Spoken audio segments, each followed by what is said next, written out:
ప్రేక్షకులందరికీ నమస్కారం. ప్రస్తుతం మనతో పాటు ప్రముఖ ఆధ్యాత్మికవేత్త, ఆస్ట్రాలజర్, దత్తాత్రేయ గణపతి ఉపాసకులు మురళీధర్ శర్మ గారు ఉన్నారు. గురుగారితో మాట్లాడేద్దాం. నమస్కారం గురుగారు. మహాదేవ. జూన్ మాసంలో మీనరాశి వారి పరిస్థితి ఏ విధంగా ఉండబోతుంది గురుగారు? ప్రస్తుతానికి గ్రహస్థితి ఎలా ఉంది? వీళ్ళు ఎలాంటి రెమెడీస్ పాటించాలి? మీనరాశి వారికి లగ్నాతు శనైశ్వరుడు రావడం వల్ల కొంతమేర వృత్తిపరమైనటువంటి ఆటంకాల నుండి తొలగిపోయి మంచి వృత్తి ఉద్యోగాలలో వీరికి అవకాశం ఉండే పరిస్థితి ఉంటుంది. ఎక్కువగా కూడా వీరి మనసులో ఏదైతే ఉందో అది బయటికి చెప్పకుండా ఎదుటి వారి యొక్క మనసులో ఏదైతే ఉందో దానినే కనుక్కోవాలి అనేటువంటి విధంగా ఎంతసేపు కూడా నీళ్ళల్లో ఉండేటువంటి చేప ఏం చేస్తుంది, ఒడ్డు మీద ఎవరైనా ఉన్నారా లేరా అని చెప్పి చూస్తుంది, వెళ్ళిపోతుంది. అవునా కాదు? సో ఆ విధంగా ఉండేటువంటి పరిస్థితి. సో ఏదో కొన్ని సందర్భాలలో ఎర్రకు చిక్కడం కానీ, వలలో పడడం కానీ, పాపం గిలగిల కొట్టుకుంటారు కొన్ని సందర్భాలలో. సో అలాంటి పరిస్థితి. మరి ఇట్టి మీనరాశి వారికి లగ్నంలో శనైశ్వరుడు ఉన్నాడు. మరి ఇట్టి నెలలో 12వ భావంలో రాహు ఉన్నాడు. విపరీతమైనటువంటి ధనాన్ని తీసుకొని వచ్చేటువంటి పరిస్థితి. ఇది గుర్తుంచుకోండి. ఇన్ని రోజులు ఎంత కష్టపడ్డారో రాబోయే రోజులలో ఇది మీకు పునాది. ఈ యొక్క జూన్ నెల. సో సినీ రంగంలో ఉండేటువంటి వారికి, మీడియా రంగంలో ఉండేటువంటి వారికి, ఎవరైతే ఈ కళా నైపుణ్యంలో ఉండేటువంటి వారికి, యూట్యూబర్ ఛానల్స్కి, మీనరాశికి సంబంధించి మళ్ళీ అది కూడా చెప్తున్నాను, రాశుల వారికి చాలా చాలా అద్భుతమైనటువంటి యోగము, అద్భుతమైనటువంటి పరిస్థితి కనబడుతుంది. ఖచ్చితంగా తీర్థయాత్రలకు వెళ్ళండి, సత్కర్మలు చేసుకోండి. నెలకు ఒకసారి తప్పకుండా దగ్గరలో ఉండేటువంటి పుణ్యక్షేత్రాలను సందర్శించండి. తిరగండి, గుళ్ళు తిరగండి. రూపాయి ఖర్చు అయితే అయింది, మళ్ళీ వచ్చినప్పుడు వస్తాయి. ధనయోగం వచ్చినప్పుడు వస్తుంది. కూర్చున్నా వస్తాయి, పడుకున్నా వస్తాయి, ఫోన్ మాట్లాడినా వస్తాయి. మనము కర్మ చేసుకోవాలి. ఇప్పుడు కర్మ అంటే ఏమిటి? తీర్థయాత్రలు కానీ, అన్నదానాలు కానీ, హోమాలు కానీ, పూజలు కానీ, ఇవి ఎంత చేసుకుంటే అంత మనకు మంచి రిజల్ట్ ఉంటుంది. ఇక భార్య భర్తలకు సంబంధించి కొంత గొడవలు అయితే ఉన్నాయి, కొంత అనారోగ్య సమస్యలు అయితే పొంచి ఉన్నాయి. జాగ్రత్తగా ఉండండి. అదేవిధంగా ఆదాయానికి మించినటువంటి వ్యయం కనబడుతూ ఉంది ఇట్టి మీనరాశి వారికి.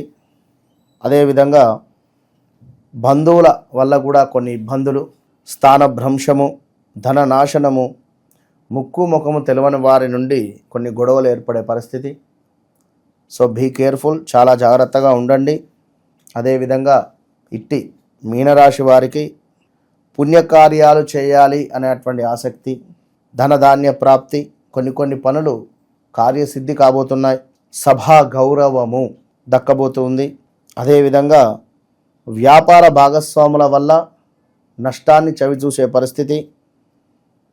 జీవనాధారాలలో కొంత నష్టము వాటిల్లుతుంది.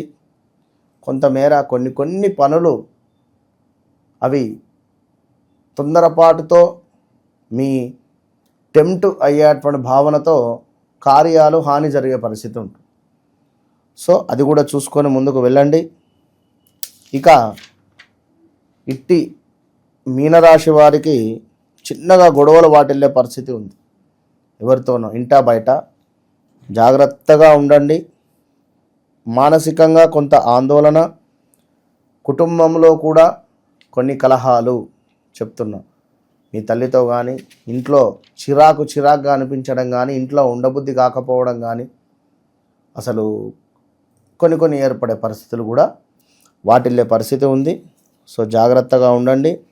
దీంతో పాటుగా ఎవరైతే ఈ యొక్క మీనరాశి వారు ఉన్నారో వీరికి ఎక్కువగా భార్యాభర్తలలో ఎవరికైనా ఒకరికి హెల్త్ రిలేటెడ్ ఇష్యూస్ రావడం కానీ, కొంత గొడవలు అయితే ఉన్నవి. జాగ్రత్తగా ఉండండి. అదేవిధంగా రాహువు 12వ భావంలో ఉంది కనుక మనకు ధన వ్యయము, కొంతమేర ధన నష్టము, ప్రమాద సూచనలు, శ్రమ అధికంగా చేసుకోవాలి. ఎంత శ్రమిస్తే కానీ అంత ఫలితం వచ్చే పరిస్థితి ఉంది. సో ఓవరాల్గా మీనరాశి వారికి బాగుంది, పెద్దగా నష్టం అయితే లేదు. మీరు యద్భావం తద్భావతి అనే విధంగా ఉండండి, ఎవరో ఏదో చెప్పింది పట్టించుకోకుండా ఉండండి.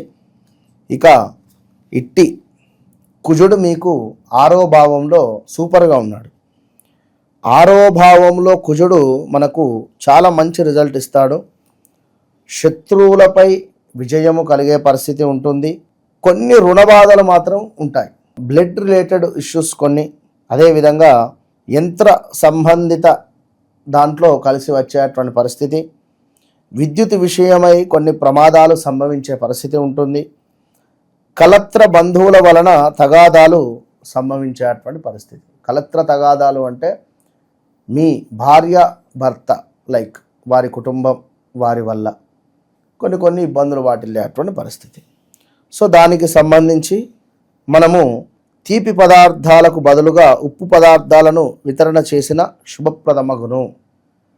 అంటే ఉప్పును దానంగా ఇచ్చిన, ఉప్పును ఎక్కడైనా అన్నదానం జరుగుతుండగా కొంత 2-3 కిలోల ఉప్పును తీసుకువెళ్ళి దానంగా ఇవ్వడం కానీ ఇలాంటివి చేయండి. అదేవిధంగా పెద్దల ఆశీస్సులను ఎప్పటికప్పుడు పొందుతూ ఉండండి. నలుగురి శ్రేయస్సును మీరు కోరుకోండి. నేనే బాగుండాలి, నేను మాత్రమే బాగుండాలి అనేటువంటి విధంగా కాకుండా అందరూ బాగుండాలి అనేటువంటి విషయంగా. ఇక అదేవిధంగా ఇట్టి కేతువు మూలకంగా మనకు కలత్ర సౌఖ్యము అనేటువంటిది లేదు. తల్లిదండ్రులు మరియు కుటుంబం అంతటికీ కూడా కొన్ని బాధలు, వైవాహిక జీవితం అందు కొన్ని ఎదుగుడు దిగుడులు ఉండేటువంటి పరిస్థితి ఉండి తప్పకుండా వేలికి బంగారు ఉంగరమును ధరించవలను అని చెప్పడం జరుగుతున్నది. పాలల్లో కుంకుమ పువ్వు వేసి తాగడం వల్ల ఈ యొక్క కేతువు యొక్క నెగిటివ్ ఇంపాక్ట్ నుండి మనం దూరం అయ్యే పరిస్థితి ఉంది. ఇక అదేవిధంగా మరి 12వ భావము అంటే 12వ భావంలో రాహు ఉండడం వల్ల ధనమును దుర్మార్గంగా అంటే కొన్ని వద్దు అనుకునే విధమైనటువంటి, అంటే అక్కడ ఇన్వెస్ట్మెంట్ చేయకండి, ఇటు వెళ్ళకండి అంటే అటే వెళ్తారు, అటే ఇన్వెస్ట్మెంట్ చేస్తారు, అట్లా గుంజేస్తుంది ఆ రాహువు, గమనించుకోండి. అదేవిధంగా స్నేహబంధాలు అంటే మనకు అపకారం ఎవరైతే చేస్తారో వారితోనే మనం స్నేహం చేయాల్సి వచ్చేటువంటి పరిస్థితి ఉంటుంది. సో గమనించుకోండి. అదేవిధంగా కొంత శరీరానికి సంబంధించినటువంటి ప్రేగులకు కావచ్చును, పక్కటెముకలకు సంబంధించినటువంటి ఇబ్బందులు వచ్చే పరిస్థితి ఉంది. అనారోగ్యంతో బాధపడేటువంటి పరిస్థితి ఉంది. ఇంకను నిద్రలేమి వ్యాధి కూడా సంక్రమించేటువంటి పరిస్థితి ఉంది. అదేవిధంగా అనవసరమైన విషయాలందు జోక్యం చేసుకుని సమస్యల పాలయ్యేటువంటి పరిస్థితి ఉంది. అదేవిధంగా సోదరి కుమార్తెల కొరకు మనకు అపరిమితముగా ఖర్చు చేయాల్సినటువంటి సందర్భాలు వచ్చే పరిస్థితి ఉంది. సో కొన్ని అవిశ్రాంతముగా కూడా కృషి చేసినప్పటికీ కూడా పేరు ప్రఖ్యాతలు ఉండకుండా ఉండేటువంటి పరిస్థితి, అనవసరమైనటువంటి డబ్బు ఖర్చు చేసుకునేటువంటి పరిస్థితులు ఉన్నాయి. సో చాలా జాగ్రత్త. వంటశాల యందే భోజనాన్ని చేసే ప్రయత్నం చేయండి. ఇట్టి మీనరాశి వారు తలగడ కింద సోంపు గింజలను పెట్టుకొని పడుకోవడం ఎంతో శ్రేయస్సు. అదేవిధంగా వారి యొక్క ఆదాయములో ఒక 50 రూపాయలు, 100 రూపాయలు, 1,00,000 రూపాయలు, 10,000 వచ్చింది, అందులో నుండి ఒక భాగము కుమార్తె లేదా సోదరికి కానీ ఇవ్వడం వల్ల ఇట్టి దోషము నుండి వీరు దూరం అయ్యేటువంటి పరిస్థితి ఉంది. ఇంకను అభివృద్ధి వైపుగా కూడా వెళ్ళే పరిస్థితి ఉంటుంది. రాహుకేతువులు అంటే సుమారుగా మనకు సంవత్సరాల పాటుగా ఉంటారు, 2 సంవత్సరాల దాకా.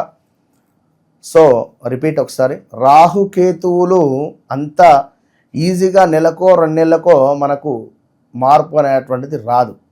సో 2022లో 23లో మారినటువంటి గ్రహాలు ఇప్పుడు 25లో మారాయి. సో మరలా కూడా ఎక్కువ రోజులు సమయం పడుతుంది కనుక మీకు వచ్చేటువంటి ఆదాయంలో కొంత భాగాన్ని మీ కుమార్తెకు కానీ మీ సోదరు లైక్ మీ తోడబుట్టినటువంటి వారికి కానీ ఇవ్వడం వల్ల మంచి అంటే కొంతమేర మంచి ఫలితం ఉంటుంది. జూన్ నెలలో ఓవరాల్గా మీనరాశి వాళ్ళందరూ కూడా ఏ విధంగా ఉండబోతుందో చాలా బాగా వివరించారు గురుగారు. ధన్యవాదాలు. మీరు చేస్తున్నటువంటి పనికి తగినటువంటి ఆదాయం లేక ఇబ్బంది పడుతున్నారా, లేదా ఆరోగ్యము సరిగా లేక బాధపడుతున్నారా, డబ్బు ఎంత వస్తే అంత ఖర్చు అవుతుందా, సమాజంలో పేరు ప్రఖ్యాతలు లేక ఇబ్బంది పడుతున్నారా, సొంత ఇంటి కళ, అదేవిధంగా విదేశీ ప్రయాణం, పిల్లలకు చక్కటి చదువు, శత్రువుపై విజయం, అదేవిధంగా వివాహ ప్రయత్నాలు 100% సక్సెస్ అవ్వడానికి, అదేవిధంగా కొంత మేర ఆకస్మిక ధనప్రాప్తికి, చక్కటి పుణ్యాన్ని పొందడానికి, వృత్తిలో అద్భుతమైనటువంటి పేరు ప్రఖ్యాతలు, చక్కటి వృత్తి రావడానికి, జాబ్ రిలేటెడ్ ఇష్యూస్ ఉన్న మంచి జాబ్ పొందాలి అనుకున్న, చేసేటువంటి వ్యాపారంలో అద్భుతమైనటువంటి లాభాలు రావాలన్నా, విదేశీ ప్రయత్నాలైనా కూడా అన్నిటికీ ఒకటి సర్వసిద్ధి బ్రాస్లెట్. ఇప్పటి వరకు కూడా ఎవరు ఎక్కడ చెప్పని విధంగా మన ఓన్ ప్రొడక్ట్ ఇది. ఈ సర్వసిద్ధి బ్రాస్లెట్లను ఎవరైతే ధరిస్తారో వారికి అద్భుతమైనటువంటి result with in 41 to 3 months వస్తుంది. ఇది 100%. All the best.